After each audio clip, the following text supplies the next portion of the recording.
Bukas po kayo sa akin sa aklat ng unang Pedro, Kabanata 2, talata 9.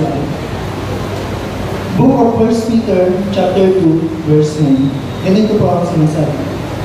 Datapwat kayo isang lahing hinirang, mga saserdote ng hari, isang bansang nakatalaga sa Diyos. Pinili kayo ng Diyos upang maging Kanya at maghayag ng Kanyang kahangahangang gawa niya. Siya rin ang tumawag sa inyo mula sa kadiliman, tungo sa Kanyang kagilagilalas na kaluwagan. Purihin po ang salita ng Diyos at iwalman po natin ang Kanyang lingkod, Pastor Ben Muslim.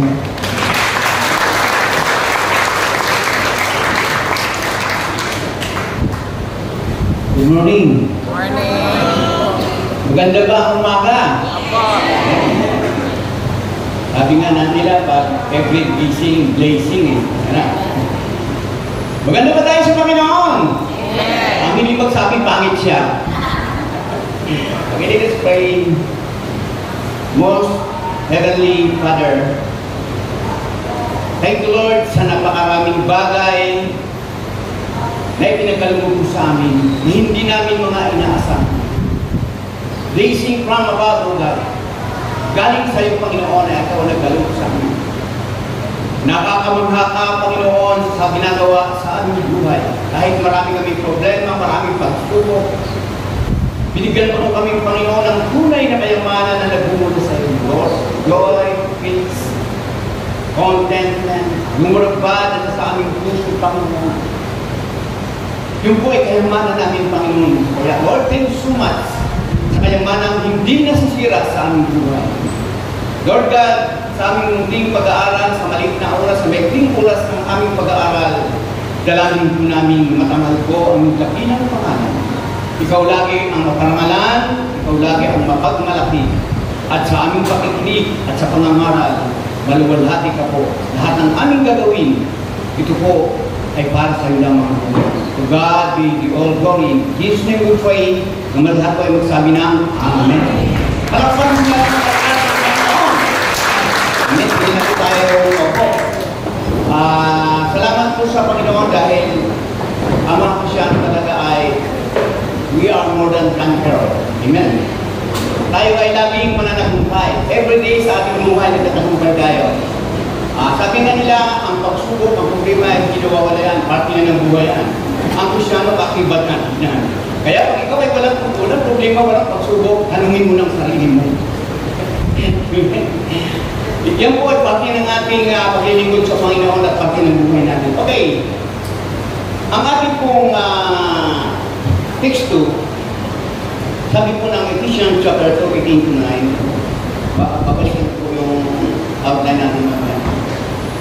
Sabi nito, dahil kay Kristo, tayong lahat ay nakakalapit sa Ama sa pamamagitan ng isang Espiritu. Sa mga tuwid, hindi na kayo mga dayuhan o taga-ibang bansa, kundi mga kababayan na ng mga hinirang na Diyos at kabilang sa Kanyang sambahayan. Ang versikulong ito ay nagpapakita po sa atin na dahil kay Kristo, amen, in Jesus' name, tayo ay nakakalapit sa Ama at sa pamamagitan ng isang Espiritu. Kaya nga, through the power of the Holy Spirit, tayo lahat ay nagkakaisa para lumapit sa ating Diyos na buhay sa pamamagitan ng ating Panginoon Kristo. At ang sabi po sa 19, sa mga tuwid, hindi na kayo mga dayuhan o taga-ibang bansa, kundi mga kababayan ng mga hinirang ng Diyos at kabilang sa kanyang sambahayan. Sino po yung mga hinirang ng Diyos?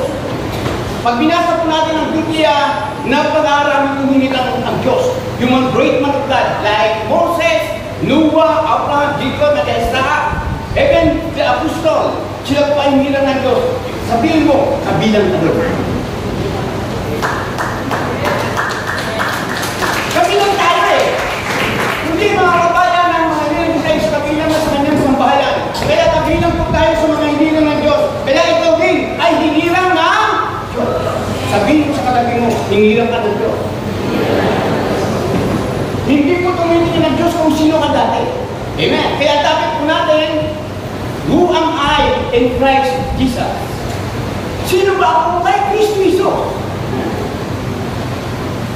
Sino ba? Sino ako? Sino tayo kay Kristo Isus? Ang bawat isa sa atin dito ay may identity kay Jesus Christ. Amen.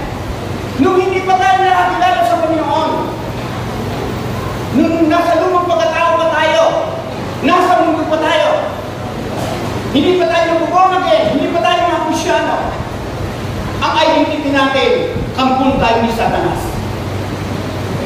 Tama! Kampun tayo ni Satanas dati. Pero dahil kay Jesus Christ, naging kababayan ka ng mamihirang ng Diyos, ang identity mo ngayon, anak ka na ng Diyos. Kaya sabihin mo, anak ka na ng Diyos. Anak ako ng tatay ko. Anak tayo ng Diyos. Kaya yun po, sino ba ako kay Kristo Isus? Sino ba tayo pag-aralan po natin ngayon? Sa topic po natin dun sa 1 Peter chapter 2 verse 9 and 10, babasahin mo lang po. Ngunit kayo ay isang lahing pinili, mga mahalagang pari, isang bansang hinirang, bayang pag-aaral ng Diyos, pinili upang magpahayag ng mga kahangahangang ginawa niya. Siya ang tumawag sa inyo mula sa kadiliman patungo sa kanyang kahangahangang kaliwanagan. Kayo hindi bayan ng Diyos noon, ngunit ngayon, kayo bayang hinirang niya. Noon, hindi kayo nakatanggap ng habag, ngunit ngayon, tumagal na kayo ng kanyang habag. Tayo ba nakatanggap ng habag? Ang nakatanggap ng habag, tumas ang mga itas ang kamay. Ang hindi tumaas, kung hindi namin kaya, bubungsa kayo ng Panginoon. Amen, napakabuti po ng Panginoon. Kaya, yun po, i-ano natin yan, i-ano natin, papaliwag natin ng may oras. Ang tema po natin, the identity and purpose of believers in Jesus Christ. Hindi pa po. Hindi ko kasi kita sa the identity and purpose of believers in Christ Jesus. Alam niyo po, bakit isa sa akin na kaya identity? Nung hindi pa ako Christian, hindi pa ako pastor, ang tawag po sa akin, ang identity ko, kung pagkakilalan niyo po sa akin, ang pagkakilan lang, patang tawag sa akin, pako. Kaya pag tumagal ako dito nila, Tatay Ligaya, Tatay Narsen, nakaupo si Tatay Narsen, tatawagin ako, pato. Natawagin na, may bye, Tatay Narsen. Lagi kami nakikita every day.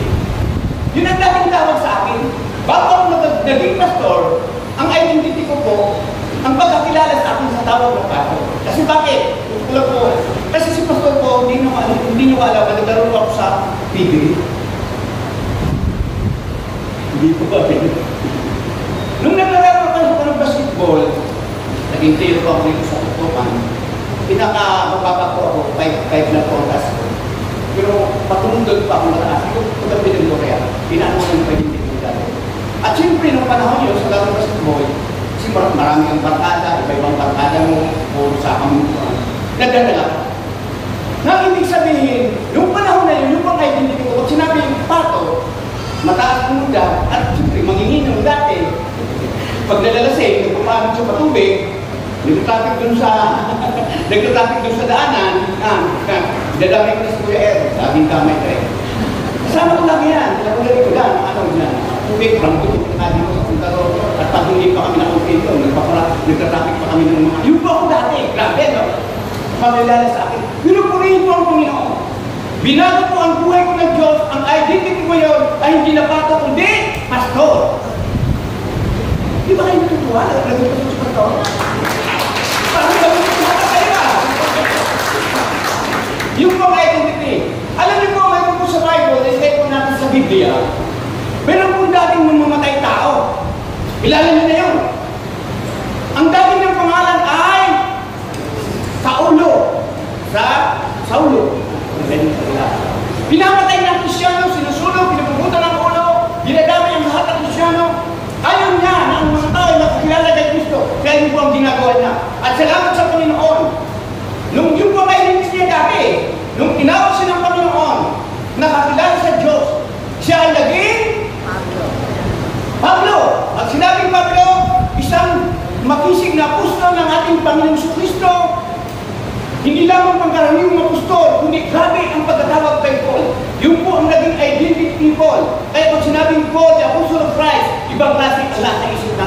ipangkasing ang kanyang pagkagusto.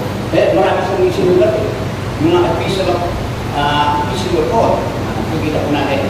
Kaya pinapakita po sa atin ngayon, yung pagtima natin sa identity and purpose of the believers in Christ Jesus, ang pakikilanlan at layunin ng mga pananampalataya kay Kristo Jesus. Doon na po, a new identity. Ang bago natin pagkalinlan. Alam ko, lahat tayo na natin binago ng Panginoon. Amen? At alam ko rin, may mga kainaan tayo. May mga dark side tayo sa buhay natin. Alam niyo po, ito ang naranasan ko sa Panginoon. Hindi, pag lumapit ka sa Diyos, hindi tinignan ng Diyos ang kahinaan mo. Amen? Kundi ang tinignan ng Diyos ang pagbabago ng buhay mo dahil kay Kristo. Sapagkat ang nakikita sa atin ngayon sa pagbabagong buhay natin ay si Kristo Jesus.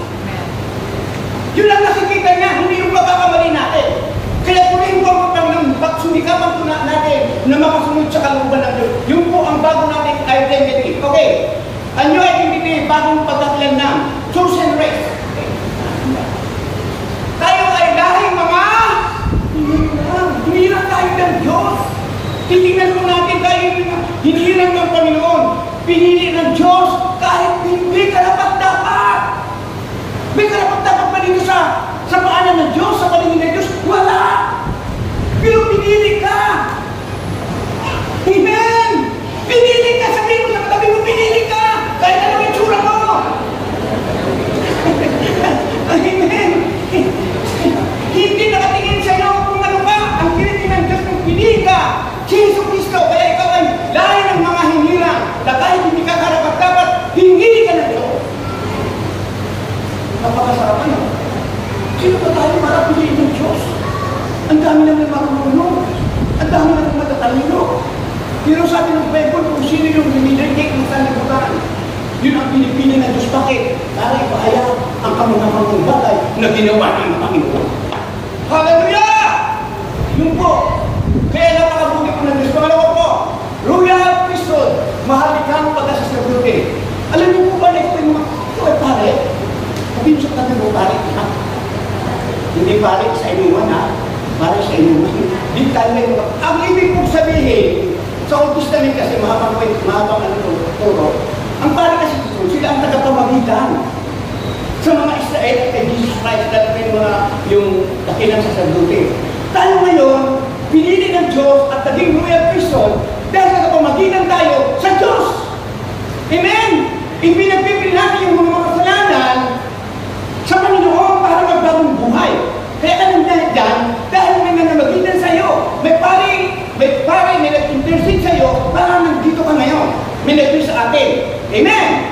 Kaya nandito ka ngayon, may nag-pray at binago tayo ng Panginoon. Kaya yun po, ang sabi doon, tayo ay pinili ng Diyos, kahit hindi karapat-dapat, tapos ngayon tayo ay naging royal priesthood, may espesyal na relasyon sa Diyos. Ibang tayo yan, no? Espesyal na relasyon sa Panginoon. Iba yung espesyal at sa kamugulan. Amen.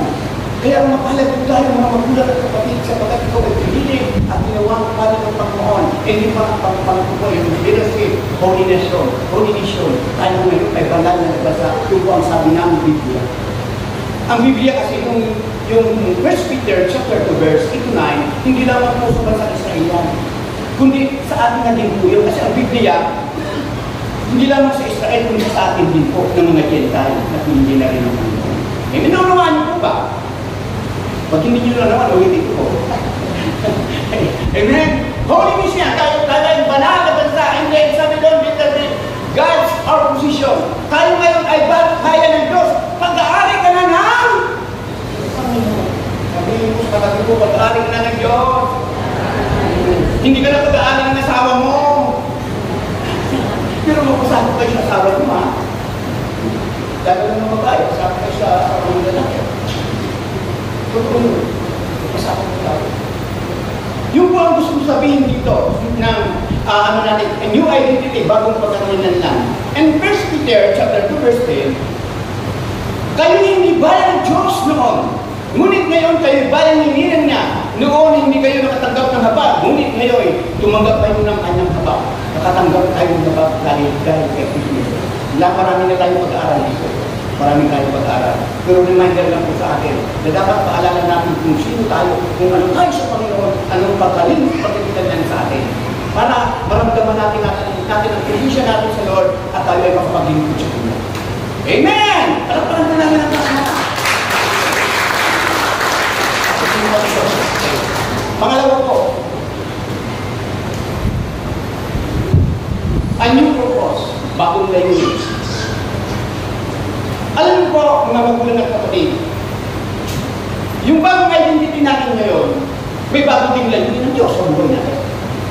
Tama? Kung dati may layunin ang kaaway sa atin, nung hindi pa tayo sa Panginoon, nung tayo makikakilala sa Panginoon, nagkaroon tayo ng bagong identity, tayo ng hinirang ng Panginoon, nagkaroon ng bagong layunin ang Diyos sa buhay natin. Kaya may bagong layunin ang Diyos sa bawat isa sa atin ngayon. Tama? Dati ang layunin natin, puro ng mga mundo eh. Amen!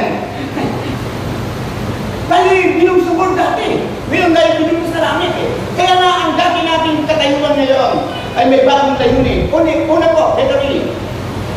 Proclaiming God excellencies. Pinapahayag, pinamamalita ang kabutihan ng Diyos. Bakit? Dahil tayo ay pinili upang ipahayag ang kahangahangang ginawa ng Diyos sa ating buhay. Kaya kayo po, ipahayag natin excellencies yung kabutihan ko ng Panginoon. Kaya sa buhay natin, talaga po, napakasarap po sa worship kanina, kung natin ipapadama ang pagpapasalamat sa Panginoon. Amen. Doon natin ipaparamdam ang pagmamahal natin sa Lord. Kasi wala naman tayong bagay na pinibigay sa Lord. Kahit ang buhay natin ay kulang pa to. Kundi, yung pag-worship natin sa Lord na nagmumula sa puso, yung po ay tanda ng pagbibigay natin ng kalawalatian sa Panginoon. For God is proclaiming God's excellency. Pinuproklama natin ang kabutihan, ang kalawalatian, ang kaperpikan ng ating Panginoon.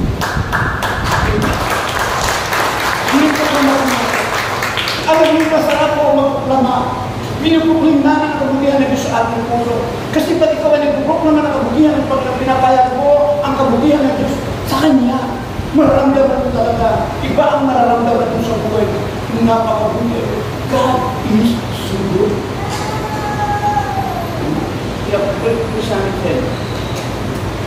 Sa buhay po natin, mga magulang at katabi, natandaan natin, as a new mission, may bagong layunin ng Diyos sa atin.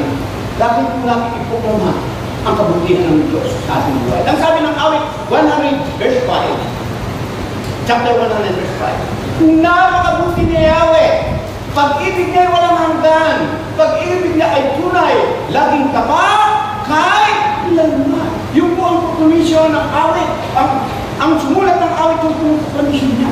Pinapakita hanggang ngayon ginagamit natin para magbigyan natin ang karangalan ng Diyos. Napakabuti ng Diyos. Ang pag-ibig ng Diyos ay walang hanggan. Kaya pag naramdaman po natin ang pag-ibig ng Diyos sa ating buhay, talagang lumulat po talaga natin ang Panginoon. Kaya kasama ko, pag ako nagsalita, pag pumatay ako sa pulpito, dahil ko sinasabi, Lord, kung may dapat akong ipagmalaki, sino ang dapat ipagmalaki? Kung may dapat akong ipagyabaw, kung ipagyabaw sa Diyos. Kung ako ay makatayo ngayon dito dahil sa Panginoon, because God, binigyan ako ng buhay ng pagkawan. At binigyan ako ng Diyos ng bagong layunin. Siyempre, tayo mga tao, ang layunin natin siyempre dahil nung wala pa tayo sa patron, ay yung mama. Amen? Ay wala ka naman mga, diba? Yun ang layunin natin eh. Magkaroon ng maraming magalir things. Bahay, lupa, trabaho, marami. Hindi naman maligung tama po yun. Kasi ako siya dapat sa akin yan eh. Pero ang tunay ng kayamanan sa bukas sa inyo, hindi nabibigyan ng sarap ito. Money kang pinatawag. Kundi ang kayamanan nasa kayo ngayon. Pero kayong mag-apply sa mga kayamanan. Tandaan po, ang tunay na kayamanan ng tao, pag ikaw ay may kapayapaan sa puso, may kagandahan sa puso, kuntinto ka sa buhay mo, at puno ka ng salto ng Diyos, mayaman ka.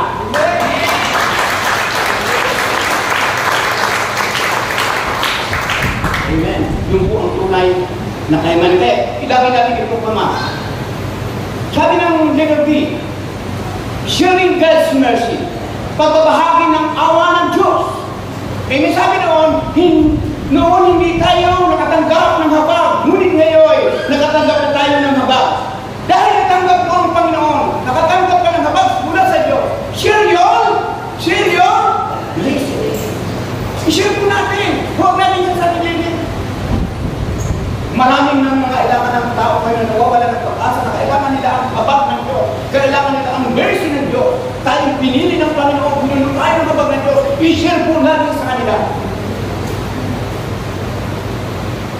Sharing God's mercy. Kaya napurihin po ang Panginoon sa buhay natin. Alam niyo po, pag pinahagi po natin ang awa ng Diyos, tingnan mo, si Kuya Wendel, nakaakal naman ang kaluluwa. Mainit na yung si Kuya Wendel, pinagpatuloy po natin yung sir, na laking mainit para marami na akin nakaluluwa. Alam niyo po, dahil sinir na ang habag ng Panginoon. Pag sinir po ang habag ng Diyos, I'm sure, ang tao naman, ang damdami naman ng tao, hindi naman yung baga sa atin, hindi na tayo makukumpah po. Anong papanandun sa atin kaya ang habag, ang biyaya, ang salita ng Diyos. Sino ba tayo? Kaya tayo baguhin ng Panginoon. Tayo may pusong ba tayo? Ang habag ng Diyos ay kaya sumira kahit anong matigas na puso, matigas na buwan. Kaya bigay ng Diyos. Kaya naibahagi po natin ang makahabagan ng Diyos. Colossians, yan na, next verse na. Awit 160 verse 5. Siya ay napakabuti. Mahal niya ang katwiran. Diyos siyang mahabagin. Sa awa ay mayaman ang Diyos. Kaya hindi po ako I'm praying kapatulang buhay natin. Bagamat ang salita ng Diyos, ang sabi ng maraming preacher, may bilang ang mapapunta sa langit, yung mga bilang daw. Pero para sa atin kasi, we are saved by grace through faith. Hindi natin kayang limitahan ang pagliligtas ng Diyos. Ang lahat ng tao ay niligtas ng Panginoon at gusto ng Diyos maaway at dalhin sa kanyang Panginoon. Kaya sa ating buhay, sa ating anak, ang pagkaalam ko, maraming maliligtas. Ayaw mo yata? Ayaw mo maligtas ang mga ama sa buhay? Siyempre gusto natin. Marami bang maliligtas? Yes! Patuloy kayo nag-amen. Bahala ka sa buhay niyo. Maraming maliligtas! Amen! Yes! Maraming maliligtas. Hindi natin alam kung ilan ang bigla. Ba't maraming maliligtas? Okay. Sabi rito, pangatlo, letter C. Shining God's light. Yung po ang purpose, yung bagong layunin natin. Mag-ilaw tayo sa sanlibutan ito. Sabi rito, tinawag mo tayo mula sa kadiliman patungo sa kahangahangang liwanag ng Diyos. Tinawag na tayo mula sa kadiliman. Lahat naman tayo dito ay madilim ang kahapon natin. Madilim ang paligid natin. Madilim ang iyong paligid. At ng gabing walang hanggan. Bahala na kayo siya, ipatay ko ng pag-uwi sa bagay. Shining God's light, narinig na yung liwanag ng Diyos. Christian, kailangan po natin magliwanag. Kasi yung kung sabi ng Bintiya, na biningning ng liwanag ng Diyos, ang liwanag natin ay ang kaningningan ni Kristo. Tama? Hindi atin! Ang kaningningan natin, hindi kaningningan natin. Hindi kaningningan ko. Nababasa na ko. Hindi kaningningan natin. Ang kaningningan natin ay galing kay Kristo. Kung tayo ay nakakagawa ng mabuti, hindi dahil sa gawa natin, hindi sa ating sarili, kundi nagliliwanag tayo dahil ang kaningningan ng Diyos, ang kaningningan ng Kristo ay ibinigay na sa iyo at ibinigay sa akin. Yun po ang ating imanan ng mga mabulang kapatid. Kaya kailangan natin mag-shine, shining in the sun, opening the shoe, kaya nga mga magulang at kapatid, kailangan natin mag-iwanag. Ang sabi po ng Matthew chapter 5, 14-16, kayo ang ilaw ng sanlibutan. Ang isang lungsod na nakatayo sa ibabaw ng burol ay hindi maita-tago. Walang taong nagsisindi ng ilaw at pagkatapos ay inilagay yun sa ilalim ng banga. Sahig, inilagay yun sa talagang patungan upang matanglawan ang lahat ng nasa bahay. Gayon din naman, dapat ninyong paliwanagin ang inyong ilaw sa harap ng mga tao upang makita nila ang inyong mabubuting gawa at kapupulihan ng iyong amang nasa langit. Ang ibig kong sabihin ng mag-ilaw tayo kung yung mabubuting gawa natin. Hindi yung lumalakad ka dyan at naglilider ka. Ay, hindi naman naglilider, hindi naman naglilider. Wala naman ako eh. Kasi sanggo ko. Hindi makita sa atin. Yung kabutihan, yung kabutihan yung ginagawa natin kabutihan sa Panginoon. Alam niyo po lang ako ito. Kasi dati, pag umanan ako sa spirit niya, nagbibig sa amin eh. Sa amin, tinignan niya. Mga sigiran ng pagkalimit niya. Pero alam niyo po, yun ang dati kong, dati kong pagkakilan niya. Pero ngayon, salamat sa Diyos. Kahit matanda, nagbibig sa amin. Diba? Kung naman ginagawa ng Diyos yun, sino ba tayo? Biblisan? Yung po ay gawa ng Diyos. Amen! Yung po ay gawa ng Diyos, hindi gawa natin. Nag-iilaw tayo dahil ang ilaw na galing kay Kristo ay nasa atin. Kaya kailangan din po natin magliwan. Amen! Kaya yun po, tinawag tayo mula sa kadiliman patungo sa kanahangang liwanag ng Diyos. Yun po ang layunin ng Diyos sa atin. Yun po ang new purpose, bagong layunin sa atin ng Panginoon. Bagong layunin ng Diyos. Ipahayag natin from proclaiming God's excellency, sharing God's mercy, and shining God's light. Yun po ang sunod po, ang purpose sa ating Lord. Upang ipahayag ang mga kapanggawa ng Diyos sa ating buhay, pagbabago ng ating buhay, pag-iingat sa atin, at kailangan maging galuyan tayo ng pagpapala sa iba, pagtulong sa mga nangangailangan, pagpapalakas sa mga at maraming nanginangailangan. Pero kung nabibigyan natin ng kalakasan mula sa salita ng Diyos, I'm sure, lalaban siya kahit sa huling hiling. Ulitin ko po, di ba ang tao pag may sakit, pag maraming problema at pagsubok, ano ang sinasabi? Gusto ko na mamatay. Umanga ko ako sa isang bulan. Kilala natin niya sa kilala. Grabe ang kaya sa buhay niya hanggang ngayon. Pero pag nakikita kami, ang sabi niya, Pastor, gusto ko pang mabuhay. Bakit nagagawa niya sa video? Dahil siya po ay nagpupuno ng salita ng Diyos. Every Thursday din po ang gawain namin. Na kahit hindi siya nakikita, nakaupo lang. Kung makalakpak mag-isa,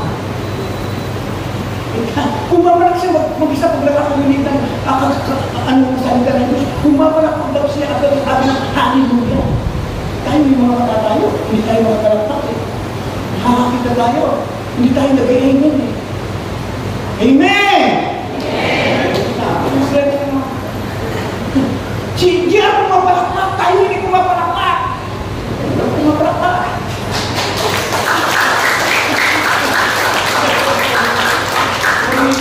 Alamin po, napakabuti po na sa ating buhay po. Kailangan natin anong purpose, yung bagong layunin. Ngayon naman, okay.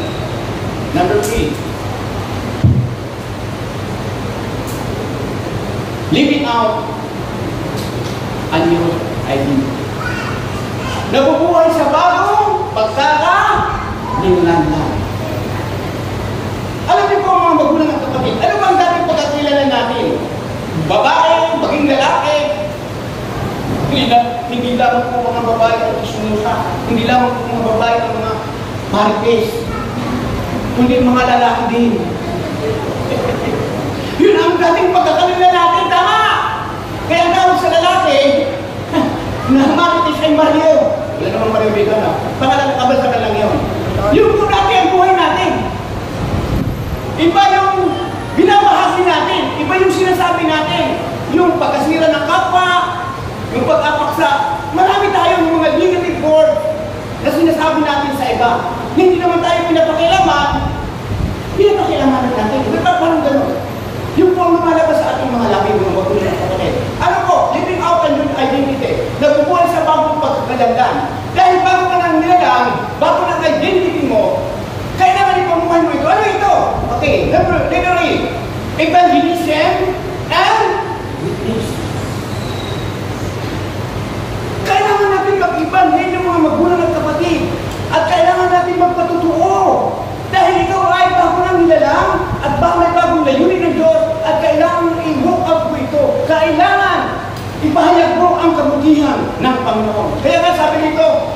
ipakilala si Kristo sa lahat ng tao, lalo pa sa hindi nakakakilala sa Panginoon. Kung tayo ba'y sumasakay ng sasakyan sa jeep, ano ba ang naikikwento natin? Pag tayo ba'y nasa trabaho, may kaharap na, ano ba ang naikikwento natin? Sa lahat ng pagtitipon, ano ba ang naikikwento natin?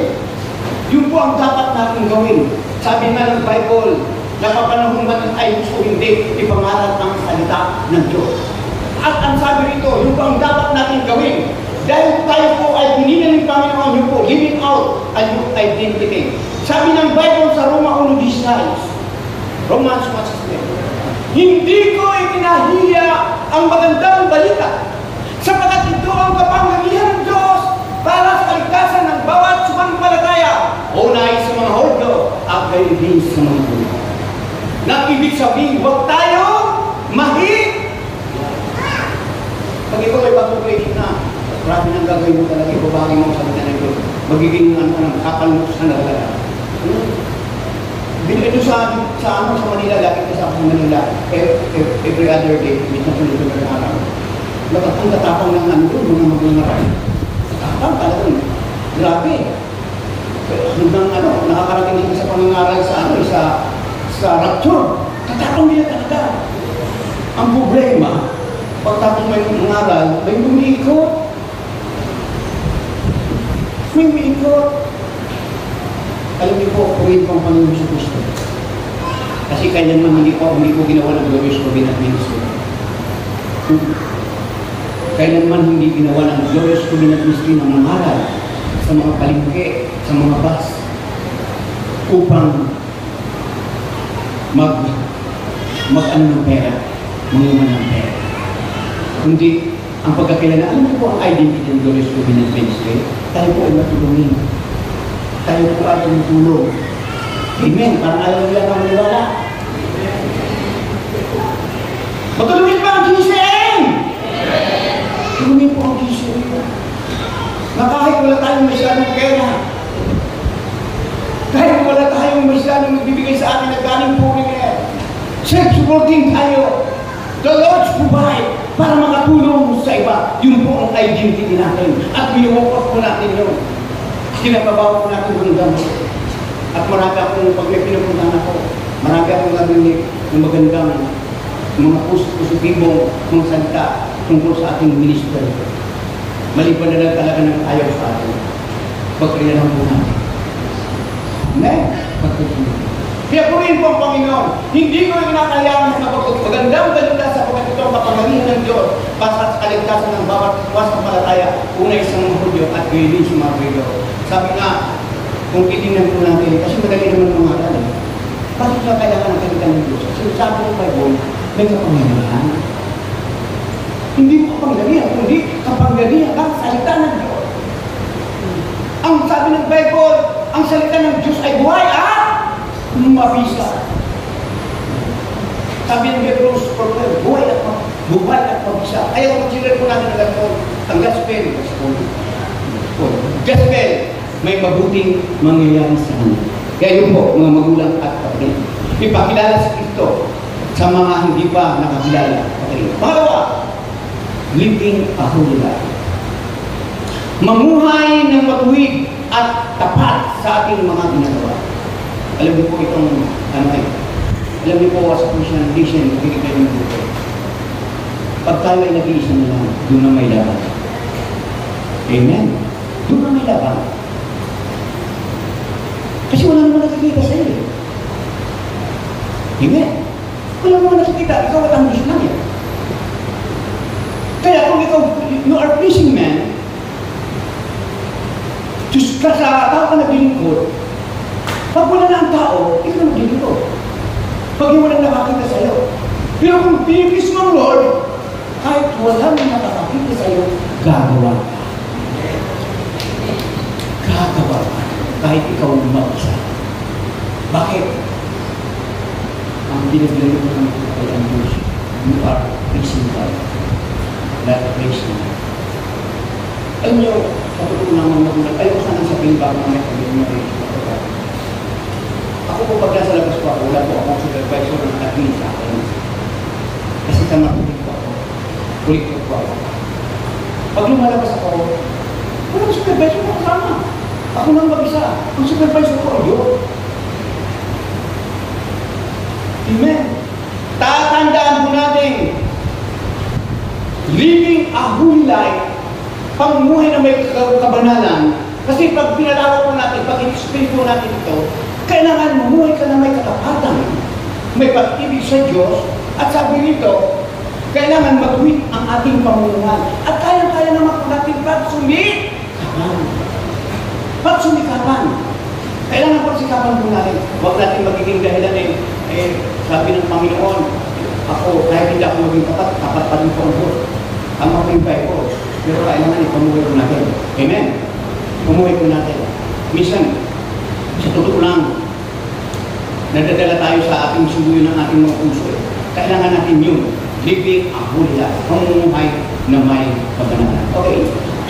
Sabi ng 1 Peter, chapter 1, 15-16, dahil ang Diyos na pumili sa inyo, tatandaan po natin, pinili ka ng Diyos, ay banal, dapat din kayong magpakabanal sa lahat ng inyong ginagawa, sapagkat nasusulat, magpakabanal kayo, sapagkat ako'y banal. Sabihin mo sa katamong banal ka. Anong sagot? Hindi pa daw. Pinabanal ka na ni Kristo, tatandaan po natin. Amen. Kasi kung hindi ka pinabanal ng Lord, hindi ka makakapunta sa langit. Kasi walang makakapunta sa langit na hindi banal. Ang makakapunta sa piling ng Diyos ay banal lamang. Kaya kung narinig niyo ang banal, ay ano banal? Dito ako sa lupa. Paano mo magiging banal? Hindi mo naman gawa. Gawa ng Diyos yan. Kung hindi mo inangkin ang kabanalan ng Panginoon, ay anong kapangyarihan ng pagkapako ng Diyos? Pagkapako ni Kristo sa Kalbaryo. Dahil doon, sa pagkapako ng Diyos, sa cross ng ating Panginoon Kristo, automatic, hilimis ka at binabanal ka sa Panginoon. Pinadala ka sa Panginoon at ito ay banal ng Panginoon. Kaya anytime, anumang oras kuning ka ni Lord, handang-handa ka na. Sino dito ang gusto ng pumunta sa Lord, pakitas ng kamay?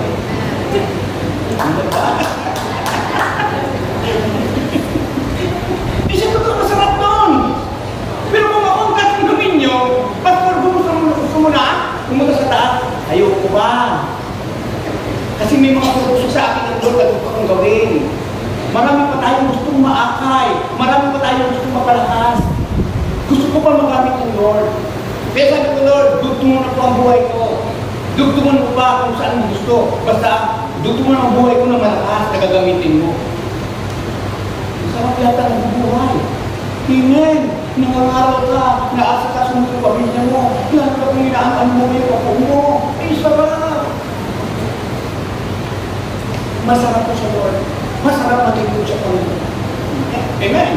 Kaya, yun po ang gusto kong mamuhay po tayo ng may kabanalan. Okay. Another, living out a new identity. Ito yung pinakamaganda. Love one another.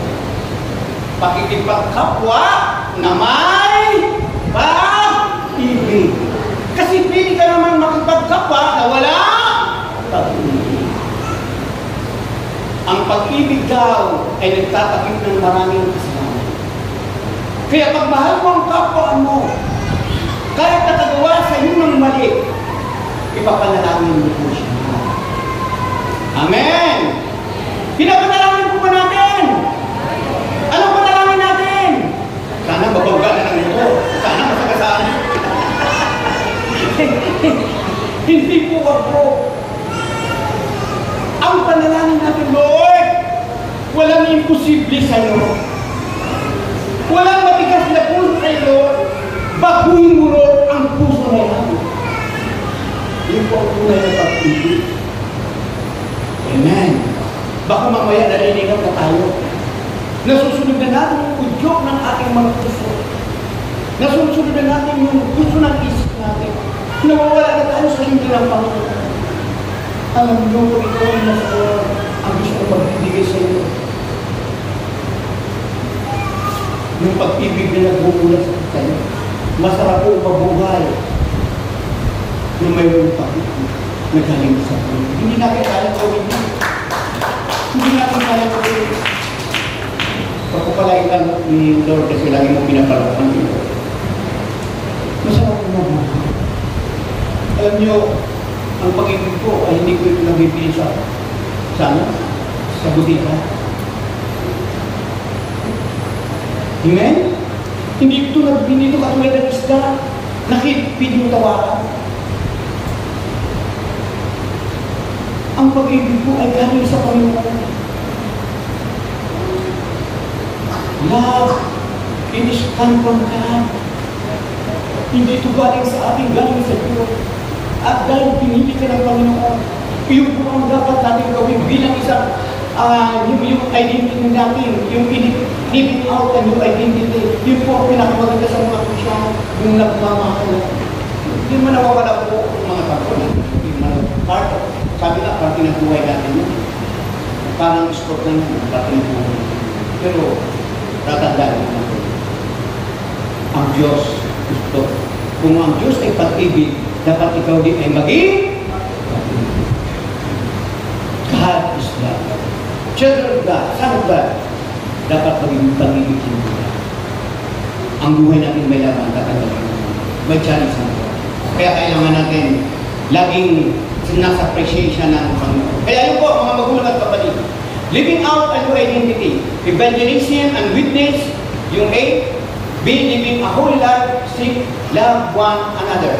Sabi ng Colossians chapter 3, verse 14, at higit sa lahat, taglayin ninyo ang pagmamahalan na siyang nagbubuklod sa lahat sa ganap na Bakit tayo nagkakaisa? Pagtagod po natin namin mga kapatiran. Pagtagod po natin, magmahalan po tayo. Sabi nga, pag may kapatid tayo na nasa batin, pagtagod po natin, happy ang po natin. Kaya lang minsan ang pinakamahay natin yung kalaban ng Diyos. Ang kampihan natin, yung nasa kamay natin. Lagi natin sila, magpagkagubayan ang mga hamon sa Diyos. May hamon po ang buhay. Sana po yung po. Okay, yun po. Ang pag-ibig sa kapwa ay pag-ibig sa Diyos. Ang pag-ibig sa kapwa ay pag-ibig sa Diyos. Yun ang hindi maunawa ng maraming tao. Kaya pag nagmahal mo, minahal mo ang kapwa mo, automatic minamahal mo ang Diyos. You are love God. Minamahal mo ang Diyos. Kaya kunin ko, pag nagmahal ko automatic ang Diyos, hindi naman natin nakikita ang Diyos eh. May nakakita ka na sa Diyos. Wala na. Wala kang nakakita. Paano mo mamahal ng Diyos? Hindi mo naman nakikita. Kaya yung pagbibigay natin ito, sa tithing offering, sa paksaan, binibigyan natin sa Lord, ginagamit sa ating kapailan. Pag-inig ko sa pamasahan namin lahat na. Kasi sa panahon ngayon, pag wala kang pamasahan, ako, maulat ngayon na. Yung pagmamahal ko, yung pagbibigay lang ng tapat sa tithing offering, hindi nyo minamahal. Ibig kong sabihin, ang minamahal ko ang Diyos. Amen. Pag nagbibigay ka ng tithing offering, minamahal ko. Pag nagbibigay kayo. Kaya kung yung Panginoon sa buhay po natin, ang pag-ibig sa kapwa ay pag-ibig sa ating Panginoon Diyos. Okay nga, ito na yun. Conclusion po natin.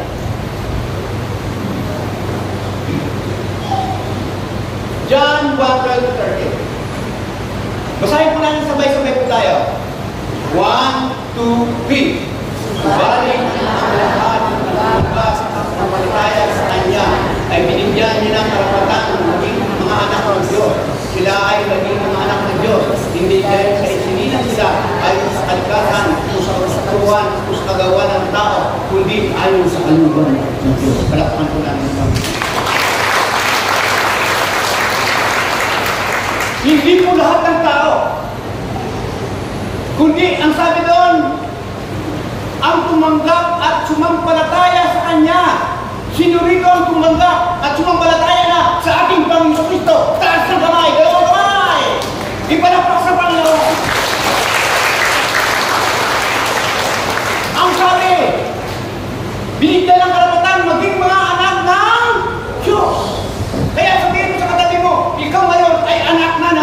Yung identity mo, anak ka ng Diyos. Yun ang pagkakilala sa iyo. Hindi ka na anak ng Diablo. Anak ka na ng Diyos. Purihin ko.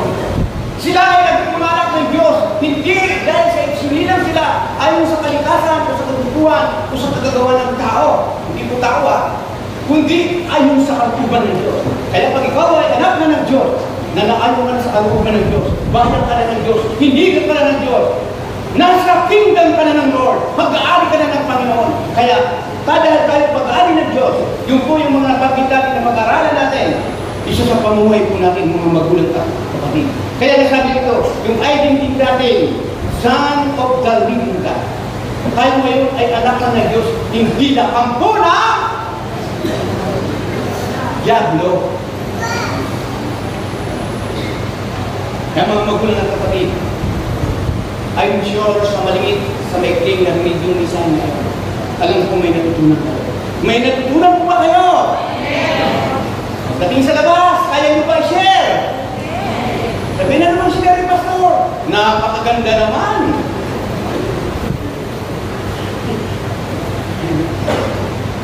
Mga magulang, sa pagkabas natin dito, sa bulwakan ito, nawa yung mga napag-aralan natin sa salita ng Diyos. Kung sino tayo, imukat po natin. Living out. Ipakita po natin. Ipamuhay po natin. Imukat po natin. Lalo na yung pangangaral ng salita ng Diyos. Kasi pag ikaw ay nangangaral ng salita ng Diyos, nagpapatunay na ikaw ay anak na yung po ang palatandaan ng mga anak ng Diyos. Nangangaral ng salita ng Diyos patungkol kay Kristo Kristo. Kaya hamon ko po sa ating lahat ng magulang at kapatid. Ngayon, alam niyo na kung sino ka sa Panginoon. Who I am in Christ Jesus. Alam niyo na! Palakpakan natin ang Panginoon. Tayo